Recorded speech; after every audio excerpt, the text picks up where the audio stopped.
we decided to merge sales and customer success. And we've seen this structure in some other PLG companies, and we thought it just made sense. So if you really want to align with your customers, if you want to sell the value, well, the closer you can get to customer success, the better. So I think customer success, understood as customer success support and all that, it's the, I would say, the cornerstone of customer understanding. So if you're able to merge that sales team that's hungry, that looks for quotas, that just wants to sell more and more and more, with these other approach where these folks really want to help customers and they really want to understand what the customers are at and they want them to be successful.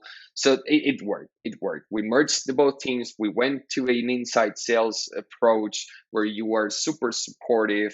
You use intercom. Hey, I'm this. I can help you out with this or that. So it's not like you're only selling, you're supporting. So supporting is the new selling, was one of our mottos in the early days. So let's stop cold calling. Let's stop, overselling. Let's focus on the customer needs. And if you have to sell a 30 euro plan, sell it. I mean, you don't need to sell everything above 500.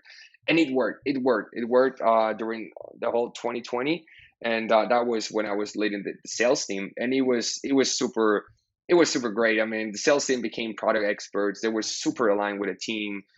Since they were handling full cycle, there were no, crazy handoffs between SDRs and account executives and then handed over to customer success. So it felt way smoother, the whole flow.